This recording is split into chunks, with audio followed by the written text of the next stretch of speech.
if a practitioner is just chasing and focusing on pain, you need to get a new practitioner because they should be looking at everything around that pain first before they zero in on that area. Yeah, it just sounds so incredibly intricate. And in saying that, what would be the dangers around a self-prescribed exercise routine? Like you're in pain, you want to stretch out, maybe you don't really know what you're doing. What are the dangers around that? So I think the dangers would be pushing past pain or pushing into pain. Mm. You know, there's going to be ranges of motion that, you know, if you haven't moved there in a while, it's going to feel uncomfortable. Hello and welcome to Beyond Diagnosis, a podcast to raise your awareness, decisions, and voice for alternative practices so you can take back control of your health. I'm Rita De Michele, your host, a mindset and empowerment coach, and the founder of the Onus platform. Join me each week so you can create the health of your dreams. If injury, pain, stiffness, or any other type of physical concern stops you from living the life that you want, then stay with us because today you'll be getting the solutions you've been seeking. I'm absolutely thrilled to have Tom Swales on the show as a physiotherapist, strength coach, and founder of the AMT certification. Tom has dedicated his career to helping people move better, feel stronger. His journey has been shaped by a life-threatening health challenge and has instilled resilience and passion in his work. Today, Tom will dive into things like recovery, resilience, overcoming pain, movement. So stay tuned. We've got a great show coming. Welcome, Tom. Hi, Rita. Thanks for having me. Oh, you're so welcome. This is going to be really good, especially for people that get up in the morning, they're stiff, they don't know what to do, or Mm, they've got an yep. injury, they've had an operation. I can vouch for my sister who had ankle reconstruction. She's in pain all the time. It hasn't really been assisted. So, let's go down this path and start with the importance of injury, um, correct injury recovery. And Mhm. you also emphasize mastering the fundamentals of movement. Explain to me in Yeah. layman terms what you mean by that. Yeah. So, whether we have a new injury or an old injury, it's really coming down to understanding what our limitations are, what we can do and what we can't do. Oftentimes we get these diagnoses, and a diagnosis is okay. It helps label something, it helps put a name to something, it helps communicate to other professionals what we're talking about. But really, it helps gives us guidelines as to what are the normal healing times. And when something starts to fall outside of the normal healing times, but things are still painful and stiff, well, then we have to start figuring out, well, why do I still have pain when the injury is resolved? And oftentimes it's fear, it's a lack of movement into certain ranges. So the nervous system doesn't feel safe or comfortable. So that's going to create signals for discomfort or tightness or pain. And once we get past that mindset of, I have pain, therefore I'm injured or I have trauma, then it becomes a little bit easier for us to move into those discomforts because really at the end of the day, it's more about a discomfort than a pain. And if we can move into those discomforts, we start breathing into those discomforts, all of a sudden the nervous system starts to realize, oh, you know what, this is actually a safe place to move into. And now all of a sudden, oh, we're moving a little bit easier today. Oh, I can bend a little bit more forward. I can squat a little bit better. So when we understand that discomfort and pain are often, misdiagnosed or Mm. mislabeled as one another, then we can remove that fear. And then once the fear is removed, now we can have that ability to move past it or through it and start to see real progress. And it doesn't take much. We can do something as simple as get on the floor for 5 minutes. We have people doing something as simple as just rocking back and forth, shifting side to side, doing some spinal movements and waves, just joint circles, something as simple as, you got a stiff neck, just rotate your head left to right, look up and down, move through those full ranges of motion, do some joint circles with your shoulders. because when we do circles, the brain is really paying attention. There's a part of our brain called the cerebellum. It likes to do circles and all these little spiraling movements, but we're also improving proprioception or body awareness. And those sensory receptors, those proprioceptors, are going to dampen any of those pain receptors. So now all of a sudden the body starts to relax because it's a little bit more organized, because it feels safer in the ranges of motion that it just perceived. That's incredible. I wouldn't have really thought of it like that, and I don't think most people would think of it like that around safety. Like the body has to feel safe before it allows you to do what you need to do, before it Mhm. allows you to stretch out or to move the neck or adjustment Yep. or anything like that. Yep. I would never have thought of it like that. It's amazing. And in your experience, are these fundamentals commonly overlooked in other people's practices, and how can they accelerate your results? Yeah. So, doing this for, you know, 20 years now, athletic therapist, strength coach, physiotherapist, I've taken lots of courses, and every course I'm grateful for. It provided me different insights and tools and techniques and solutions to specific problems. But over the time, it became very confusing and my practice became very disorganized. It felt like a lot of guesswork. So I started just like, well, what flavor of the month am I using this month? Right. I go do a course. Everybody's getting this month because this is the new solution. Mm, And then I started to look across all these movement practices and manual therapy practices and acupuncture and all these different techniques. And I started to realize there's a lot of commonalities across them. There's these common principles that they all work on. And these five principles, they're five older studies. What we do as practitioners is relatively new. It's not, maybe a couple hundred years, so to speak, maybe 100 years. But when you look at the body through the lens of psychology, neurology, biology, chemistry, and physics, now we can start to break down what we actually do, why we do it, and how we can do it better. mm, So, for example, the nervous system. So every first interaction, every first relationship starts with a conversation. Patient comes into the office. We're going to sit down. I'm going to ask some questions. They're immediately judging me and be like, do I trust this person? Do I feel safe? Like whether they're doing consciously or unconsciously, most of the time it's unconscious. They're picking up on my body language, my tone of voice, the words I'm using. And if they feel safe, then if I can communicate effectively, it's going to create that connection. If I get that connection, I get trust. If I get trust, I get safety. So now I've broken down that first barrier of their psychology to mm, now allow me to change how their body feels, change how their nervous system feels. Because if if I am not good at connecting with my patient, their nervous system will never let me in to make changes on their nervous system and their biology. It just won't.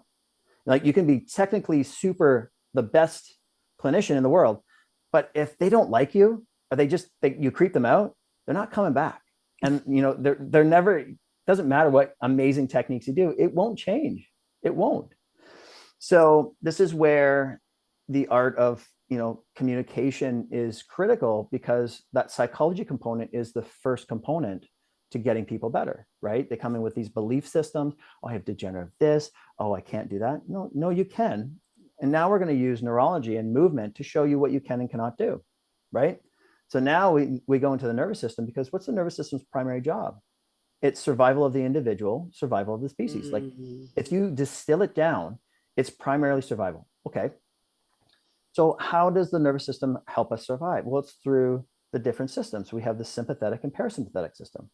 Okay, well, what does that mean? Parasympathetic, your rest, digest, recovery, right? Then you have sympathetic, which is your fight, flight, freeze, and faint. Most people coming in pain, what state are they in? They're in a sympathetic state. They're in that fight or flight. Well, there's no healing that happens in that state. So I have to shift their nervous system to that parasympathetic state so I can create change. And also, we can use neurology and movement when I'm getting into the manual therapy or the acupuncture or the needling or the manipulation, whatever it is. If I apply something to the body, the nervous system's automatically be like, does this feel safe? Yes or no? And if it likes what I do, if it feels safe, it relaxes the system, it organizes. Now, all of a sudden, muscles turn on, movement improves. Okay, great. That was a feedback for effectiveness. If I apply something it doesn't like, or they have a belief or a bad experience with something, What are they going to do? Nervous system's like, nope, don't like that. Had a bad experience. Can't crack my neck. Can't do that. So this Yeah. is where specific tools are going to be very individual to the person because of their belief system. So this is why, again, it comes back to psychology and why that's so important. I need to know, do you have a fear with needles? Okay, you do? Great. We're not doing acupuncture because it's not going to shift the nervous system in a direction I want. I'm not going to get the healing that I want. And then when we look at biology, well, that's just, you know, basic fundamentals of development in the fetus, all the way into cell biology, into tissues, tissue healing, timeframes, adaptation, all that stuff. When we apply modalities to the body, which is an energy, we're affecting the cells. Well, if it's the right dose, it causes physiological, biological changes. It improves tissue healing. If it's too much, it will cause damage. If it's not enough, it does nothing, right? So now we have biology because now we can affect the physical being. But the biology will not change if the nervous system is on high alert and if their belief systems are not in the right place. And then we move into chemistry. Now, chemistry, I was lumping in with biology. And when I went in the hospital, they had me on respirators and I was getting in debates with the doctors. I'm like, I don't need more oxygen. I need carbon dioxide because we do breath work and we, improve oxygenation through breath holds. And they're like, no, no, you have so little oxygen, you will die with more carbon dioxide. So then I realized I'm like, oh, because my chemistry is off. It's the wrong context to use this specific technique. So because I had sepsis, my blood was super acidic. I couldn't absorb nutrients. I wasn't transmitting oxygen effectively. So they had to put me on all these devices. So I quickly realized, well, nutrition is chemistry because nutrition is information. It's broken down into its molecules and it's what makes all of our tissues. And if nutrition is poor, we create and we repair with poor amino acids or poor quality tissues. Now we've created bad tissues or just weaker tissues. So, everything, our DNA is molecular. It's carbon, hydrogen, nitrogen, oxygen, phosphorus. It's 5. And it's just in various forms. Everything is molecular. So when you start looking at, we go from biology and cells, you go down to a molecular level and you start to look at the composition of all these cells. Okay, cool. But now we have a better understanding and a framework of how we can explain nutrition and why breath work is important and why, making sure our pH is right in our guts for digestion. It's not too alkaline, all these things. And then the last one is physics. And we can look at this two different ways. We look at physics from a Newtonian perspective. So you have physical matter in the 3-dimensional world, gravity, all the laws of physics. And then we have quantum. And quantum is, you look at it from vibration, frequency, and energy. Okay, well, what does that mean? When you look down at an atom is 99.999997% empty space. That very, very small percentage is actually physical matter, which means we're that amount of empty space. Well, what creates matter? It's vibration, because we're both vibrating on a frequency that we can perceive in the 3-dimensional realm. Okay, cool. All right, so now we're going down to an atomic level. And if you go even further down to quarks are waves. It's just wavelengths. And these waves are creating specific frequencies as well. So now we go back up. Okay, well, what's a thought? What's a belief? It's a frequency. What do those thoughts do? Well, they affect the physical body, either in a positive way or a negative way, which is why the placebo effect is so powerful. Because if I have a belief that I can get better, my body will create the chemicals to get better. If I have a belief that I will never get better, my body will create the stress hormones to make that happen. So now it's all circled back up to psychology and the belief system back from quantum physics. So it comes full circle, but when we understand these 5 principles and we work from those, then it becomes a lot easier to understand what we do, why we do it, and how we can do it better. And then we can build more knowledge on top of that. Because the more knowledge we build, the more confusing it gets. But now we have a framework based on principles to build it upon. And now we have a better way to explain what we do. That is a fantastic explanation. Bigger and broader than what I thought when I was going to ask you about fundamentals. Yeah. I thought you were going to go into the physical, but it makes so much sense. Everyone talks about the mind-body connection, and you can't get away from it. How our mind affects, like, for example, if someone came to you and they were fearful of what you were going to do, I mean, how would you get through the muscles that would tighten up like a brick unless you actually do all of this, which Mhm. brings me to, if I was someone who came to you and I have just Mhm. had an operation, or maybe I've had a hip replacement and I'm just Yep. not walking properly, Mhm. or have chronic pain, Yep. how would you start assessing me Mhm. so I know I'm with the right person? And Yep. what would you do for me? So, even though we change out a part, we don't work like a machine. We don't work like a car. Changing out a part, they kind of work individually. We are so highly integrated that something as simple as a big toe not being able to extend during gait can cause back and neck issues because it will cause rotations all the way up. So you have a hip replacement. I'm going to treat it and I'm going to assess the same way as I do with everybody else because 10 people can have hip replacements that are done by the same surgeon in the same way. But because that person might have a little bit more pain, a little bit different experience, a different belief about their Mm, injury, they're mm, going to create different compensations. They're going to move differently. Pain changes behavior, and movement is behavior. So you're going to have 10 people moving very, very differently and have predisposed maybe restrictions in their other body. So I need to see how their system's moving first. So even if it's a hip replacement, I want to see, can you get your neck, can you bend and rotate your neck effectively and optimally? Yes or no? And do you have pain? Because if you can't rotate your head to the left, well, now you have to turn through the spine more. And now that spine rotation is going to affect hip rotation.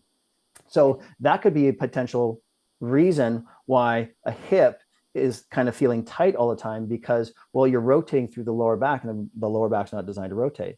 Can you touch your toes? Can you back bend? Can you side bend? Can you rotate? And is it the same? Is it symmetrical?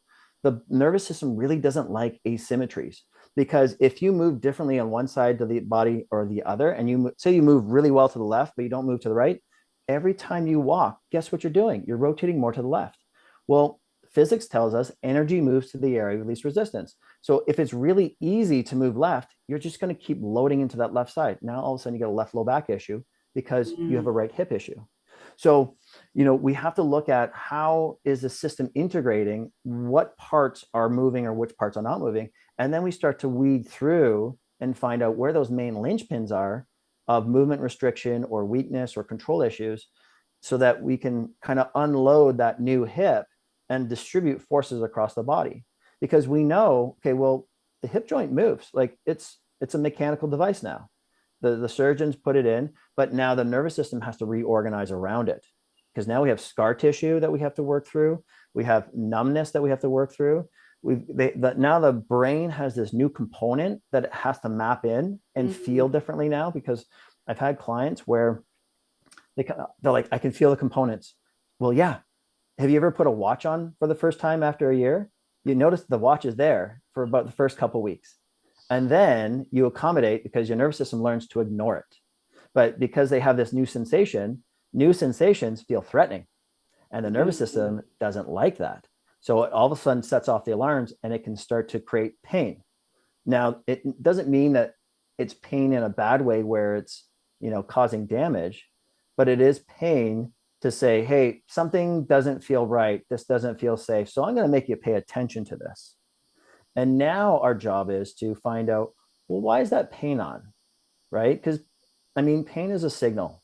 It's either a signal for change or it's a signal to pay attention most of the time, unless you take a trauma. We have pain. Now you have pain because there's damaged tissue. But if there's no damage, pain is just a signal saying, hey, you need to pay attention to me. It doesn't mean this place is the problem, but you should probably find out why it's here in the first place. And if, there, depending on, we'll go back to the total hip replacement example, depending on the type of surgery, there's limitations. Like depending on the approach, sometimes you can't bend the hip past 90 degrees for the first 6 weeks because of healing tissue. So that pain's okay. You just listen to that. You find it and then you just back off and you move in and out away from pain. Again, pain is telling you, yeah, I'm not really familiar with this spot or it doesn't feel safe. So you can come up and touch it, but I always tell patients, find it and then just back off from there, but work in the range that you have, right? Do some breath work. Go up into that range, breathe through it, get the nervous system to start coming down. come out of it. And all of a sudden you'll start to see, oh, my range of motion is getting better. Well, because you're breathing through it, you're teaching the nervous system not to panic when you hit that range of motion, and it's starting to calm down, starting to reorganize. Now all of a sudden range of motion is improving. So as long as people are using pain as a guide, then it's just appreciate that it's there, and it is there to protect you, as long as it's not, you know, um, it's not, you're not catastrophizing it, or it's, Mm, paying too much attention to it. Because if they're really focusing on pain, what does our attention do to pain? It increases it, because where we put our attention is where we put our energy. So now we're going to amplify those parts of the brain that are mapped into that painful zone, and it's going to make it bigger. So as long as people aren't panicking with it, and they appreciate, okay, yeah, that's uncomfortable, and they keep working through it, it will get better. Now, if you're plateauing, if all of a sudden, oh, this isn't working anymore, okay, now we need to do something different, because there's no point banging your head against the wall hoping for a different outcome by doing the same thing, because that's just insane. yes. Yeah, absolutely it is. So, Tom, what would be the importance, in your opinion, of like daily stretching for muscle pain Yep. or even for recovery? Yep. Do something every day. I mean, consistency is key, regardless of what it is. Mm, Whether you get on the floor and you do some push-ups, or you do some cobras, or you do some yoga, or you just do some rocking and rolling, do something, right? Move through ranges, even just bending forward 10 times to touch your toes. It will have an effect, and it has an accumulative effect over time. The more consistently you do it, the more the nervous system and the tissues learn, okay, we can do this. And it gets easier and easier the more you do it, because the nervous system is a brake system. If it mm, doesn't like what you do, it turns on the brakes because it wants to mm. protect. If it is familiar with something, or it feels safe with something, it takes the brakes off. Well, yeah, no, I'm familiar with this. We can keep doing this. And then you don't lose it. But oftentimes we're not moving through enough ranges of motion. And all of a sudden, oh, my neck is stiff. That means it must be damaged. No. How often do you look up? Many of us don't anymore. We're looking down. So now all of a sudden we have these tight necks, and it could be just muscle weakness, right? If I look up, my neck looks a little bit tight, but if I add a little bit of tension on the back of the neck, all of a sudden, look at my range of motion. It improves, all because I applied some tension back in the neck here. I told my brain, oh no, we have control of this, and it let go. Actually, for our listeners on that point, you actually had your hands up Mm-hmm. behind the back of your Yep. head Yep. and Just you lace were them. looking Yep. back. Yep. I look up. I feel okay. I feel a pinch in my neck.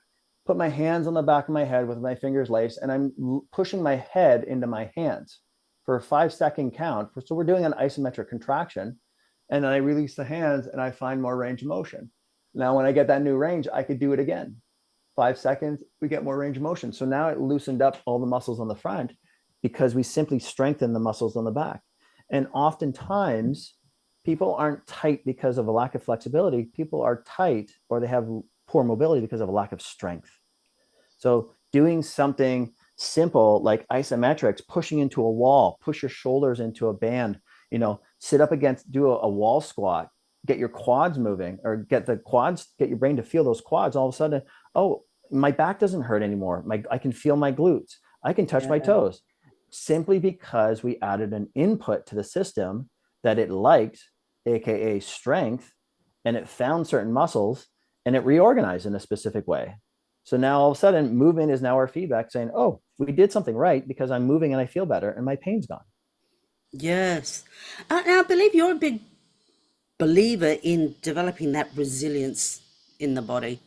Tell Hmm. us a little bit about resilience and why it's Yeah. important. So resilience, and I can speak from a personal experience. It's your number one insurance policy. What people ask, well, what's the point of being so strong? Well, what if you have to carry your child? What if you have to drag somebody? You got to carry somebody. What if, right? You want that extra capacity, so that if things go sideways and your health is at risk, you have this bigger threshold before death occurs. So last June, I contracted a Streptococcus A, invasive strep A, and I quickly went into toxic shock. Wow. my lungs filled with fluid, my heart, my lungs, or my kidneys, my liver went down to 20% function.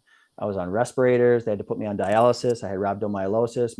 My toes and my feet went black because I had clotting issues. Wow. So this was I didn't know how bad it was. I didn't know how severe this was. I just thought I was super sick. So I was in the ICU for 10 days. They had me on dialysis for 7 days. And then I was just under 5 weeks in the rehab floor at the hospital. And I lost 50 pounds. I went in at 220 pounds. I came out 170. Oh, And they had IVs in my arms because I had clots everywhere. They had to do surgery on my ankle because the infection got in there and destroyed the joint.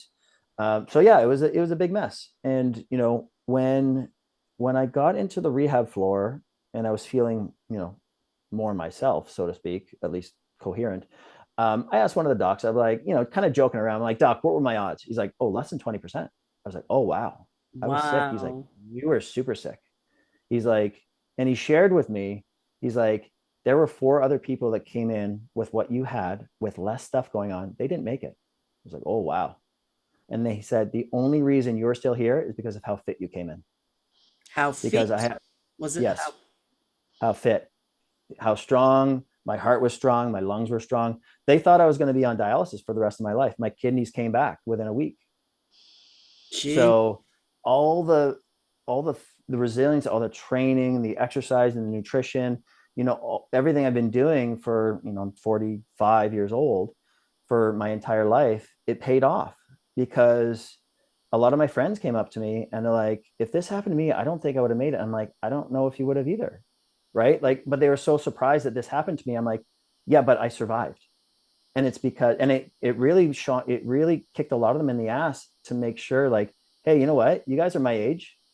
And they started taking their health seriously again. Like, I yes, get life gets busy, but we got to prioritize our health, because if we're not healthy, we're not good to anybody. If we're here to service others, to help others, to be there for our families, if we're sick and ill and weak, we can't help them because so we can't true. help ourselves, right? So people prioritize. If you don't prioritize your health, then and you prioritize others, it could catch up because it's your number one insurance policy that you can pay into.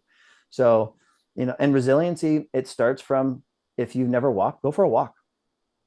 If you've never done a push-up, do one.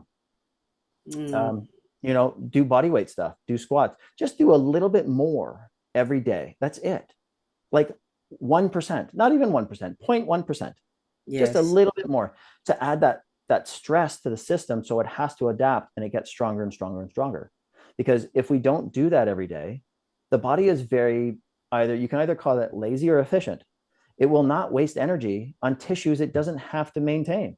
If you're not stressing those tissues and then adding the nutrition to build those tissues, it's like, why am I wasting energy? Muscle is very expensive.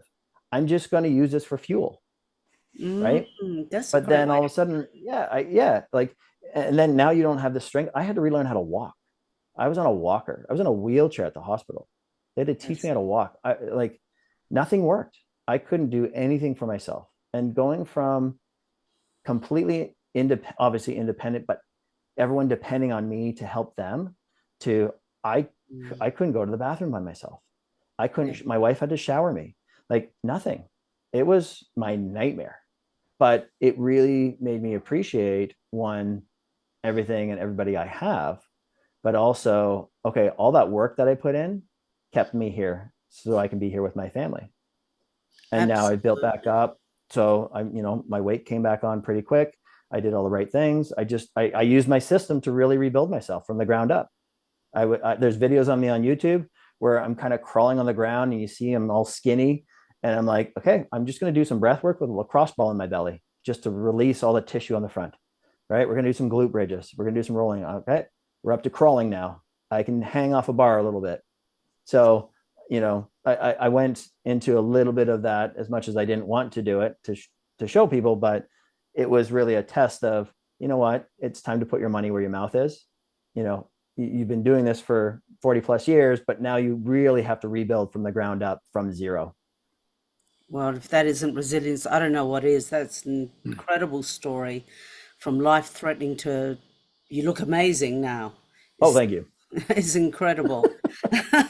And you know what that actually brings up, even though we have spoken primarily in this episode about recovery and pain, etc., but we know that the importance really is prevention, isn't it? Even It for is. anybody who may be older listening to Yeah. this today, it's Yeah. about how do I get myself up off the ground if I fall and I'm by myself? Yeah. So that Yeah. importance, isn't it, around, so Mhm. it is that importance around maintaining the muscle, Yeah. but isn't it not so that if you are going to the gym, even if you are, more mature, Mhm.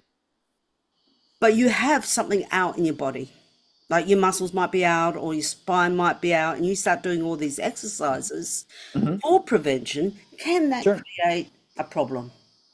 It could. I mean, if you're lifting weights beyond your capacity, if you're moving them through ranges of motion that you haven't moved through in a long time, yeah, for sure. Because again, if I've never reached my arm overhead, why, it's probably not a smart idea to start doing pressing up there.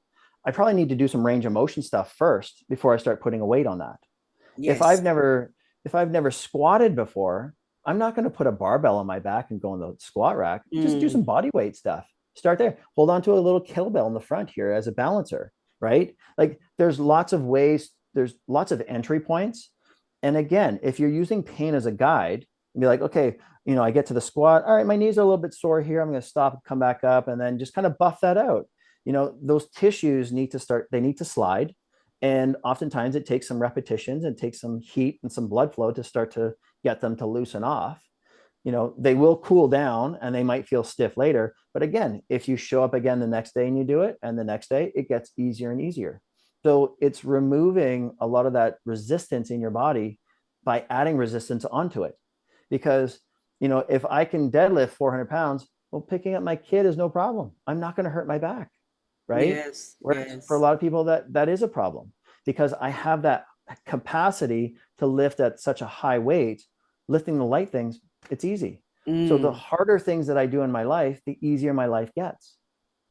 yeah, If I that's do such, easy things in my life, the harder my life gets. yes, yes.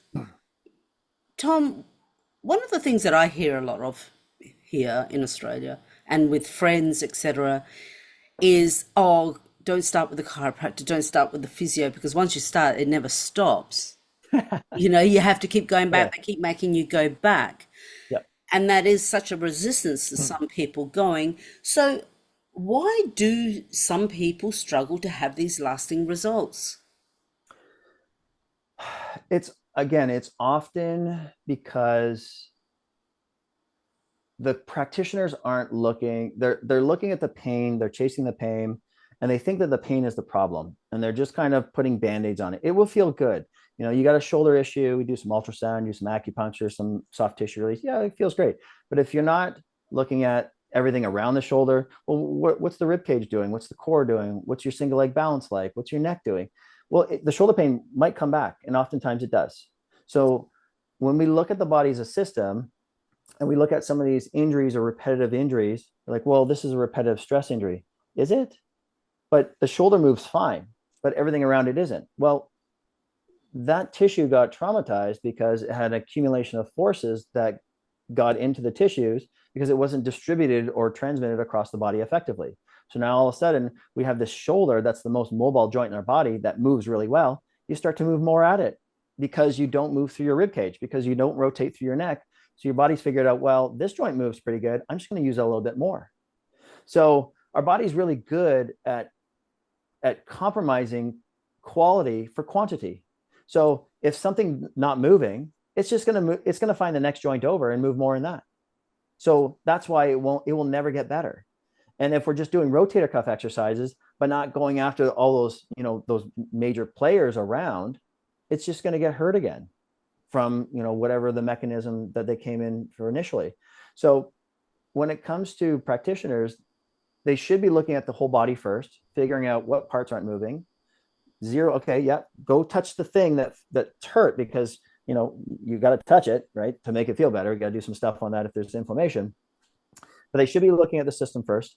There should be education to tell you, okay, well, here's your exercises, here's your movement strategies, here's why we're doing it, and there should be an endpoint. Be like, well, when we're reassessing, if the assessment is now good, all your pieces and parts are moving, you're back to full activity, off you go. You should be gone. Mm. you know, I look at my job as I should be doing a good enough job to put myself out of a job. Because if I'm doing my job, I'm teaching you how to do it yourself. Every assessment, I talk to the patient, I'm like, I'm going to talk out loud so that you're aware of what you're doing so you can fix it. Right. So we start talking about posture. Oh, you notice how you can't touch your toes? Notice how your neck is? Oh, yeah, I do notice that. Okay, great. We're going to remember that for later. And then we start doing interventions and exercises. All right, let's recheck our work. Oh, I can touch my toes. Oh, my neck doesn't hurt. Awesome. So now you know the strategies that you need to do to fix yourself. So they get the homework and then they come back and then we reassess. Oh, we're going to progress it. We're going to peel back the layers of, oh, you know what? The neck's moving pretty good. We're going to go after your breathing, or we're going to go after your rib cage today. Like we start peeling back the layers of onion so that we start getting all the pieces, get them to work, and then reintegrate them with the system again. So if it's never reintegrated, well, the nervous system is just going to keep doing what it knows how to do and move in that crappy way because there's no new programming installed.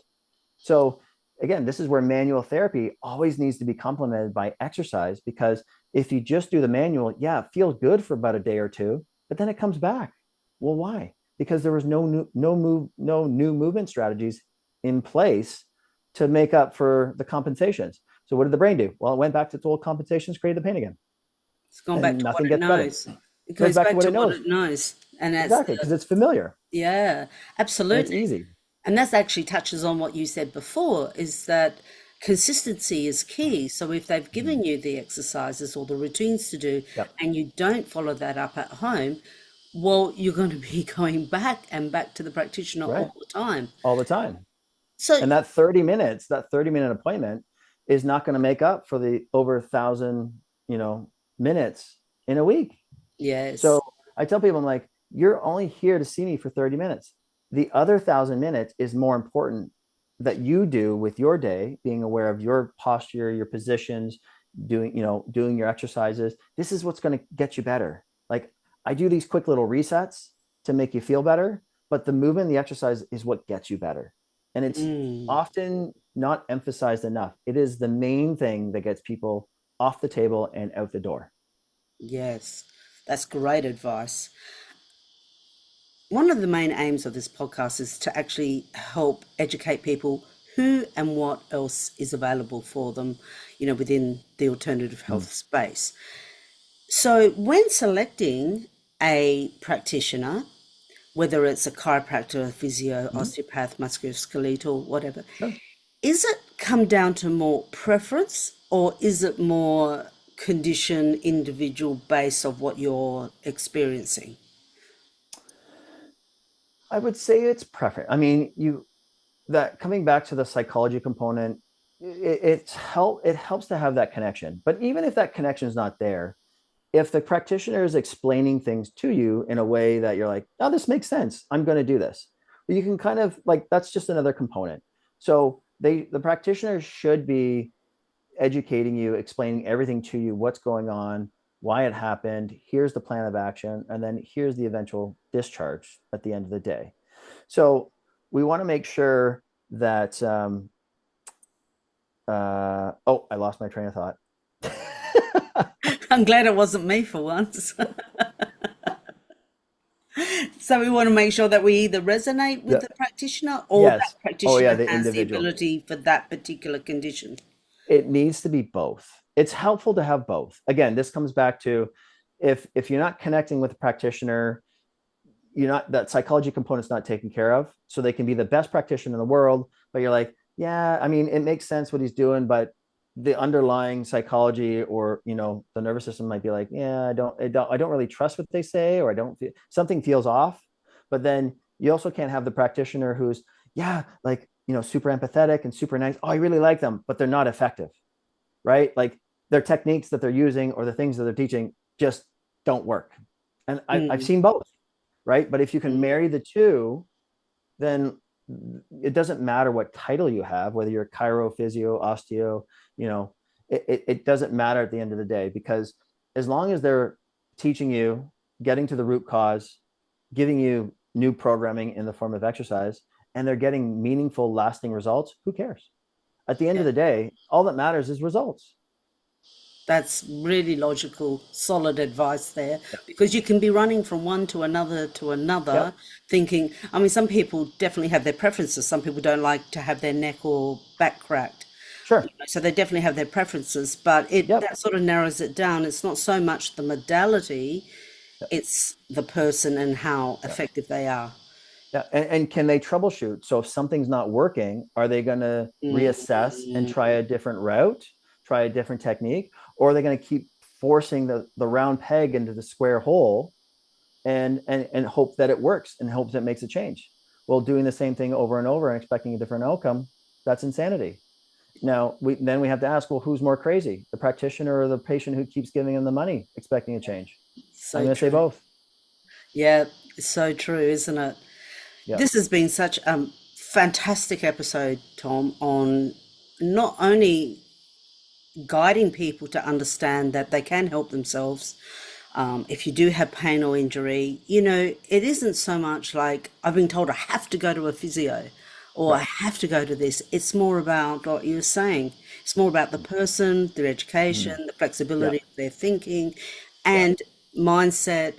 And I don't think many people would have thought how important the nervous system is in their recovery. It's It's it's for how much I've really come to realize that the nervous system is the the driving system, because it's about survival, it's about connection, like it has to do with mind, body. I mean, the nervous system transmits pain, it creates pain, it also creates suffering. So if you can't if you can't make the nervous system happy, all the other systems aren't going to work like they should, because it's shifting the body and everything in the wrong direction. Yeah, solid, solid advice. To finish up today, can you share a strategy for improving mobility? Yeah. So um, everyone should have this at home, right? Uh, a floor. Go sit on the floor. Something simple. If we're can't find time to go to the gym or exercise or what have you, if you have 15 minutes, you're watching TV before bed. Simple. Sit on the floor.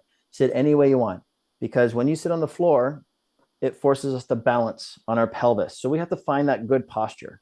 Okay, well, when we do that, now our core muscles are working to at least a postural degree, okay, at least in a low tone. If we're sitting cross-legged, we probably might only be able to do that for maybe 5, 6 minutes. And then all of a sudden, the signal of discomfort, which is also the signal for change, comes in. So now we're getting this uncomfortable signal in the muscles saying, oh, you know what? You should probably change position now. Then you go into a shin box. All right, let's sit here for a while. Oh, but I've also figured out that I move differently right side and left side. So I should probably stay a little bit more in this position. Then we can do straddle. Then I can lay on my stomach. Then I can press up. Like, there's lots of different ways to mobilize the body just by sitting on the floor, watch TV, whatever it is you want to do for 15 minutes, and you'll be amazed at how much mobility improvement just occurs. And plus, having a good relationship with the floor, if we ever end up on the floor, we know how to manage our body when we get there, i.e., a fall. That's a So, creating that relationship with the floor is key, because everyone talks about fall prevention. But my question is, well, what happens when you can't prevent it? yeah. how are you going to how are you going to absorb those forces in your body if you don't have a relationship with the floor again? And that's where we first learn how to move as babies. What do babies do? They're rocking, they're rolling, they're crawling, like they're climbing on stuff. But their nervous system keeps them on the ground for anywhere from 9 months, year and a half, because it's setting up strength from the center. It's organizing all the center structures first before it starts to move to the periphery. It's organizing the vestibular apparatus, the visual system, the proprioceptive systems before it comes upright into a spine stacked position against gravity. And if baby comes up too soon and tries to stand or walk when it's not ready, what happens to baby? Baby falls over. Nervous system said, not yet. We still have some more work to do down here. So going back to the floor is a great way to reset our systems to start rebuilding movement from the ground up. Yeah, that's incredible because I think as you age, you almost have a fear of the floor. That's the last Sure. place you want to be, Right. on the Yeah. floor. You Yeah. know, because it's a matter of how do I get myself back up? Are my knees Right. strong enough? Are my legs, I'm in pain. I think we develop a fear of the floor. Yeah. Yeah. So, Yeah. yeah, So every athlete, every client coming in, they're doing some kind of floor work first, or they're doing some kind of crawl in their programs, just to, again, like add that variety, but add that awareness, control, inputs, novelty into the brain and the nervous system to have that relationship with the floor. Because sometimes we might end up on the floor when we least expect it. that's great advice. Tom, I have loved this episode. Thank you so much for coming on to the It show was my and pleasure. for everybody listening. Tom's details are in the show notes. Please do contact him, reach out to his company. There's so many people there that can help. Thank you so much for coming on. Thanks for having me, Rita. I would love to know, what was the biggest insight or aha moment you got from this interview? So you can now speak up, take action, and make informed decisions for your health. And if you like this episode, get instant access to your free ebook, Alternative Wisdom, Taking Back Control of Your Health, at life-onus.com.